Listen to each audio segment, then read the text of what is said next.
1967, 68 வருஷங்களிலே நம்முடைய 2 பெரியவர்களும் 3 வருஷங்கள் ஆந்திர தேசத்திலே சஞ்சாரம் செய்தார்கள், யாத்திரை செய்தார்கள்.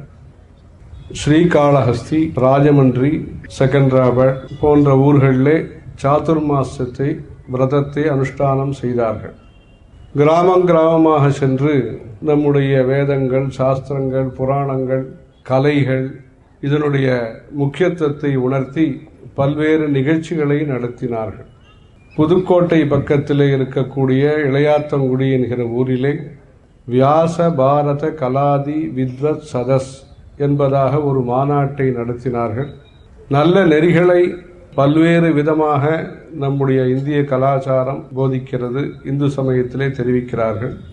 பாடல்கள் மூலமாக, நாட்டியங்கள் மூலமாக, இசைகள் மூலமாக, சிற்பங்கள் மூலமாக, சைவம் மற்றும் வைணவ ஆகமங்கள் மூலமாக, 64 கலைகள் மூலமாக இந்த நாட்டிலே பக்தி நெறியை பரப்பிக் கொண்டு வந்திருக்கிறார்கள்.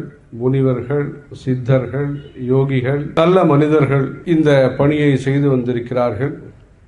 இதை மேலும் கிராமந்தோறும் பரப்ப வேண்டும், பட்டி தொட்டி எல்லாம் பரப்ப வேண்டும். இந்த பக்கம் பட்டிங்கிற பேர் நிறைய இருக்கு, பட்டி தொட்டிகளெல்லாம் பரப்ப வேண்டும் என்பதற்காக அந்த இளையாத்தங்குடியிலே நாட்டுப்புற கலைஞர்களை வரவழைத்து அஷ்டாவதானம், புர்ரகதா, கரகாட்டம், பொம்மலாட்டம், இந்த தோல் பொம்மலாட்டம், இது போன்று பாகவத மேளா, மெலட்டூர் என்கிற ஊரிலே தஞ்சாவூர் பக்கத்திலே பாகவத மேளா என்று இருக்கிறது. நாடக குழுவினர், திருப்பாவை, திருவம்பாவை இது போன்றவற்றையெல்லாம் எளிமையான வழி மூலமாக மனிதர்கள் நல்ல மனிதர்களாக வாழ்வதற்கும், இறைவனுடைய அருளை சீக்கிரமாகவும் சுலபமாகவும் எளிமையான வழியிலே அவர்கள் அனுகிரகத்தை, ஆசீர்வாதத்தை பெற்று புண்ணியவான்களாக ஆத்ம திருப்தியுடன் விளங்குவதற்கும் இந்த கலைகளை நாம் பிரச்சாரம் செய்ய வேண்டும் என்பதற்காக